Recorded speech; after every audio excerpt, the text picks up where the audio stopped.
नमस्कार मित्रांनो, मुद्द्याचं बोल या माझ्या युट्यूब चॅनलवरती आपलं सर्वांचे स्वागत आहे. मी ॲडव्होकेट नागचंद आडसे. मित्रांनो, राजर्षी शाहू महाराज यांची 151वी जयंती आज आपण साजरी करत आहोत. राजर्षी शाहू महाराजांना लोकांचा राजा का म्हणून संबोधले जात होते? त्यांनी आपल्या रयतेसाठी, जनतेसाठी काय केले, त्यांचे योगदान काय आणि कार्य काय आणि सामाजिक सुधारणा काय, हे आज आपण आजच्या पॉडकास्टमध्ये सोप्या आणि साधी भाषेत समजून घेऊया. मित्रांनो, राजर्षी शाहू महाराज यांचा 26 जून 1874 मध्ये जन्म झाला.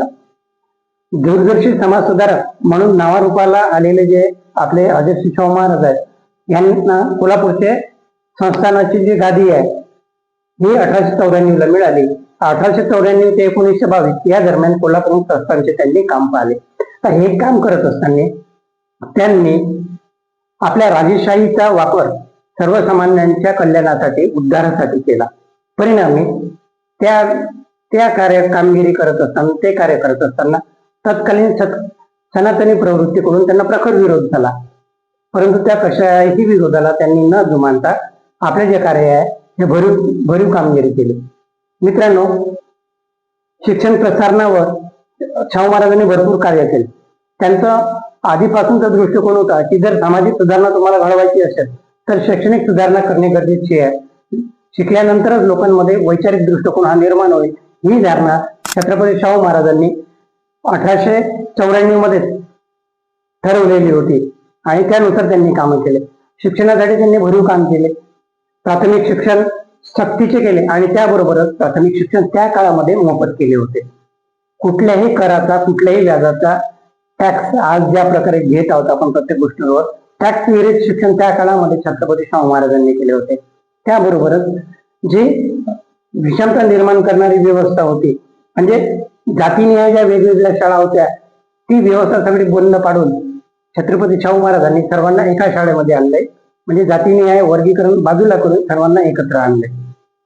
त्याबरोबरच छत्रपती शाहू महाराजांनी पुनर्विवाहासाठी देखील खूप भरीव कामगिरी केलेली आहे. 1917 मध्ये पुनर्विवाहाचा कायदा त्यांनी आपल्या संस्थानामध्ये आणला आणि त्या काळामध्ये ज्या विधवा होत्या आणि त्यांची जी उपेक्षा होत होती समाजाकडून, तर त्याला बगल देण्यासाठी, त्याला थांबवण्यासाठी, त्यांच्यावर होत असलेला अत्याचार दूर करण्यासाठी शाहू महाराजांनी 1917 ला विधवा पुनर्विवाह कायदा आपल्या राज्यामध्ये अंमलात आणला. राधानगरी धरणाची उभारणी हे आजच्या काळामध्ये मोठं उदाहरण आहे की धरण कसं असावं आणि आजच्या काळाच्या गरज ओळखून छत्रपती शाहू महाराजांनी त्यांच्या कार्यकाळामध्ये राधानगरी धरणाची उभारणी केली होती. आणि त्याबरोबरच वेदोक्तवाद हा त्यावेळेला छत्रपती शाहू महाराजांच्या काळामध्ये खूप उदयास आला होता.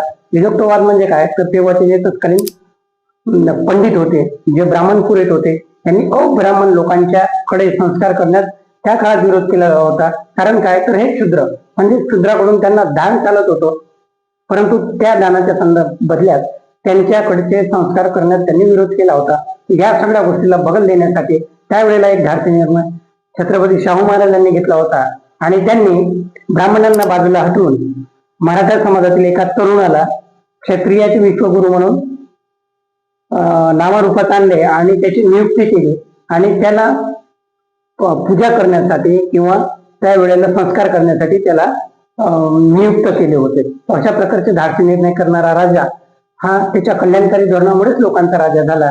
आणि आज 151व्या जयंतीनिमित्त आपण छत्रपती शाहू महाराजांच्या विचारांना आणि स्मृतीला आपण अभिवादन करूयात आणि त्यांच्या कार्याला सलाम करूयात.